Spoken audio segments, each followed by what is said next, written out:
Et salut à tous. Salut. On est très heureux de vous retrouver pour une nouvelle vidéo, encore une fois, avec pas mal de valeurs. Donc aujourd'hui, on va aborder une petite vidéo, comment on pourrait appeler ça, un peu les 9 clés de ce que vous-même vraiment vous pouvez mettre en place justement pour trouver une bonne affaire.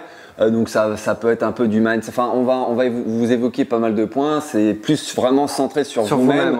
Pas vraiment ce que vous allez mettre en place, mais vraiment ce que vous, de vous-même, vous pouvez mettre en place pour justement faire en sorte. Mais disons que ces 9 clés, si vous les appliquez, enfin si vous faites les choses par rapport à ces 9 clés, franchement, vous avez de très grandes chances de trouver des potentielles bonnes affaires et vous allez comprendre pourquoi. Ouais. Donc la première clé, tout simplement, et on le dit, c'est vrai, dans pas mal de vidéos et notamment en accompagnement, tout simplement savoir ce que vous voulez exactement déjà en termes de immobilier, c'est-à-dire en termes de stratégie, en termes de biens, quels chiffres vous voulez avoir, quel objectif vous voulez avoir, que ce soit être rentier, peut-être avoir un investissement patrimonial pour vos enfants, etc. Enfin, il faut vraiment que toutes ces informations, elles soient quand même assez claires dans votre esprit, mais que vous n'ayez pas non plus vraiment des œillères sur vraiment une stratégie précise de type de bien, de type de location, etc. Parce que vous pouvez passer notamment sur d'autres vraiment très très bonnes affaires qui sont juste un petit peu différentes de ce que vous voulez faire et c'est un petit peu dommage. Donc quand même avoir cette vision-là globale et effectivement votre stratégie, etc. de ce que vous voudriez mettre en place, mais être ouvert notamment. Ouais. Deuxième clé, tout simplement, c'est être réactif et même très réactif. Pourquoi ? Parce que vous avez peu de potentielles bonnes affaires et derrière vous avez de nombreux investisseurs. Déjà vous avez la masse de manière générale qui cherche en majorité des appartements, on va dire, et puis vous avez de nombreux investisseurs. Donc il faut être ultra réactif. Pour être à même justement à trouver des bonnes affaires. J'ai même envie de te dire, tu as dit des appartements classiques, même aujourd'hui, que ce soit pour des colocations, des immeubles de rapport. Bon, après, ça dépend encore une fois de votre secteur, de la localisation de vos biens, etc., enfin de ce que vous voulez chercher. Mais il y a de plus en plus de monde parce qu'il y a de plus en plus de personnes formées. Donc, il faut être de plus en plus réactif. C'est pas quelque chose qu'on sort de notre chapeau, c'est la réalité. Et nous, on le voit entre aujourd'hui où on tourne cette vidéo, on est en 2021 et on a commencé, c'était en 2018, il n'y a pas photo par rapport à la concurrence et donc il faut faire encore plus d'efforts par rapport à ça. Exactement, et qui plus est être réactif. Et notamment, je finis par ça, se rendre disponible très très rapidement et très facilement pour justement faire des visites très rapidement et être le premier à faire une offre. Parce que c'est ça le plus important. Ensuite, la troisième clé, tout simplement, ne pas être pressé. Ça, on l'a dit encore une fois dans pas mal de vidéos, mais il faut vraiment être au courant de ça. On l'a dit dans pas mal de vidéos, investir dans l'immobilier, c'est pas un sprint, c'est un marathon. Et ne pas mettre l'émotionnel en jeu lorsque vous allez visiter des biens et que derrière vous savez qu'il y a énormément de concurrence, donc vous allez avoir peur de louper cette affaire-là. Si ça ne respecte pas vos critères de rentabilité, de cash flow ou autre, vous n'y allez pas tout simplement. Combien même il y a de la concurrence et vous savez très bien que les prochains vendeurs ils vont faire limite une offre au prix, etc. Tant que ça ne respecte pas vos critères. Et que vous êtes trop dans l'émotionnel, vous allez, vous n'investissez pas et ça va vous éviter notamment de faire peut-être des erreurs. Généralement, les coups de cœur, ça provoque de très très grosses erreurs, donc faites attention par rapport à ça.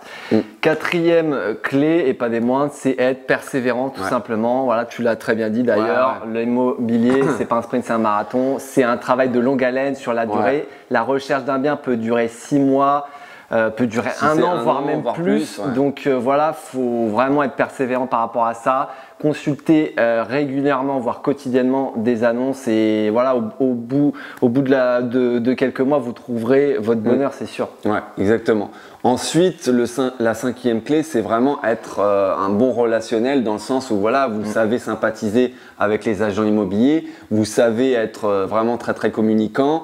Vous savez être apprécié notamment de ces personnes-là parce qu'après, on l'a dit souvent, c'est pas le but de faire la gueule, d'arriver, de prendre de haut l'agent immobilier. Et puis généralement, plus vous êtes sympa, plus derrière ils vont penser à vous par rapport à des potentielles bonnes affaires qui Exactement, donc vraiment, on vous l'a déjà dit plusieurs fois, c'est vraiment le côté humain, il faut vraiment sympathiser dans le bon sens du terme pour, ne serait-ce que, ce qu'il faut savoir, c'est que les agents immobiliers, eux, ce qui les intéresse, c'est de vendre. Mais du moment qu'après, il y a plus de concurrence et qu'il y a plus de demandes que d'offres, lui, après, il sait qu'il va vendre le bien. Donc, est-ce qu'il va vouloir vendre à quelqu'un qui est sympa, sympathique, qui est souriant et qui a un peu les mêmes valeurs, ou plutôt qu'il y a un mec qui fait la gueule et qui le prend un peu de haut? Je vous laisse faire savoir lequel il va choisir. Enfin, c'est logique. Et c'est un peu ce qui se passe en ce moment. Et il y a des fois des agents immobiliers où j'ai bien accroché avec eux et je le sens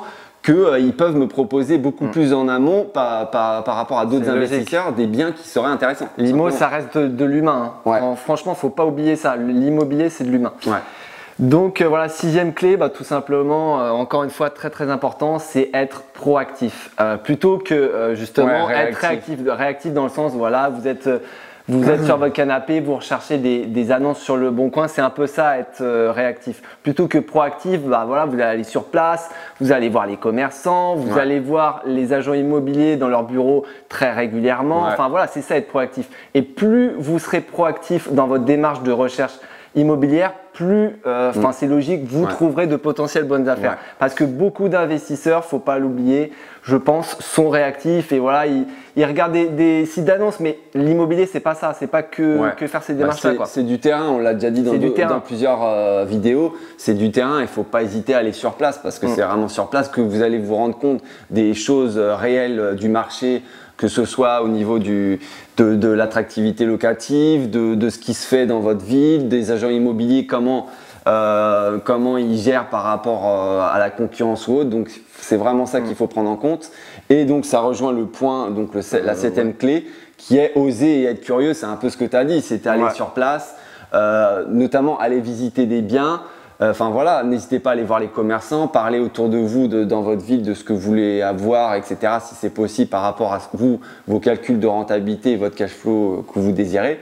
Donc voilà, faut pas hésiter à aller sur le terrain et être proactif comme tu l'as dit précédemment. Ouais, 8e clé, tout simplement, faut être déterminé et non pas motivé parce que voilà, on peut être motivé, mais la motivation, ça va, ça vient. Ouais. Vous pouvez être ultra motivé pendant 1 ou 2 jours et après la motivation, pour des raisons diverses et variées, que ce soit personnel, professionnel, la motivation descend et puis vous êtes moins à même à vouloir chercher des biens immobiliers. Donc c'est pour ça que la 8e clé est vraiment ultra importante, être déterminé dans le sens faut avoir un feu, un feu dans. Ouais, faut avoir un feu émotionnel. Disons qu'il faut avoir la pas à le dire en fait. Et il faut avoir. Nous tous les matins et tous les soirs, on y pensait lorsqu'on cherchait un bien. C'est ça. Et moi, c'est ce que j'aime bien dire notamment aux investisseurs qui nous suivent, que ce soit sur Insta ou sur YouTube, faut que ça vous hante totalement. Ouais. C'est-à-dire que quand vous vous levez le matin, vous y pensez et toute la journée, vous pensez qu'à ça. Donc, et c'est que comme ça, quand vous serez dans ce mode-là, que vous direz, que vous allez mettre les choses en place et que vous allez durer dans le temps parce que il y en a qui vont être motivés quelques semaines et puis au bout d'un mois ils vont se décourager et puis vont laisser tomber l'affaire. Et notamment vous allez faire ce que 95% des investisseurs ne font pas. C'est pour ça qu'être déterminé pour nous c'est la base de chez base. Mais voilà, il faut vraiment trouver votre pourquoi, qu'est-ce qui vous anime chaque jour. Pourquoi vous vous levez chaque matin. Faut vraiment posez-vous cette question et une fois que vous avez trouvé vraiment un pourquoi ultra puissant. Surtout très important, ne faites pas ça pour l'argent. Votre pourquoi ne doit pas être par rapport à être disons que vous ne serez pas assez motivé ce n'est que par l'argent. À partir du moment où vous avez trouvé votre pourquoi, vous allez être ultra déterminé, vous inquiétez pas, sur la durée vous allez tenir parce que si vous êtes juste un peu motivé de temps en temps, sur la durée vous ne tiendrez pas. C'est pas possible. Ensuite, donc la 9e et dernière clé, c'est tout simplement d'être un fin négociateur. Et effectivement, c'est de l'immobilier. Vous avez un prix de vente qui est de temps. Voilà, tout simplement, si vous arrivez à négocier, que ce soit un petit peu et en fonction logiquement aussi de la concurrence et des calculs de rentabilité et du cash flow que vous voulez avoir, ou si ce n'est même une grosse négociation, tout simplement, vous allez réussir peut-être à avoir des biens avec une bien meilleure rentabilité cash flow que d'autres investisseurs qui ne savent tout simplement pas négocier. Ouais, il ne faut pas oublier que la majorité des bonnes affaires se font grâce notamment, enfin je précise notamment parce qu'il y a d'autres leviers. Il y a d'autres leviers, notamment les travaux, vous-même vous le savez, mais c'est vrai que la négociation fait partie intégrante pour avoir une potentielle bonne affaire. Donc faut pas lésiner sur ça, quoi. Notamment se former, n'hésitez pas même à regarder du contenu gratuit sur internet, mais c'est important effectivement de savoir communiquer comme on l'a déjà dit et savoir bien négocier. Ouais. Voilà, donc je pense qu'on a fait le tour. J'espère encore une fois que cette vidéo vous a plu. C'est vrai qu'on a parlé de pas mal de sujets dans les autres vidéos, mais c'est bien de refaire quand même un point là-dessus. Ouais. N'hésitez pas encore une fois à liker, ça nous fait super plaisir, à commenter si peut-être on a oublié certains points. Ouais, qui pour vous peut-être sont potentiellement intéressantes, enfin vraiment qui sont déterminantes pour justement trouver des potentielles bonnes affaires. Ouais. Également, on est très présent sur Instagram, donc n'hésitez pas à nous suivre si c'est déjà le fait. N'hésitez pas à vous abonner, c'est très important, c'est gratuit et puis ça nous fait énormément plaisir et puis ça nous pousse à vous donner encore du contenu de qualité. Et puis on se retrouve de toute façon pour une prochaine vidéo. Exactement, allez salut. Ciao.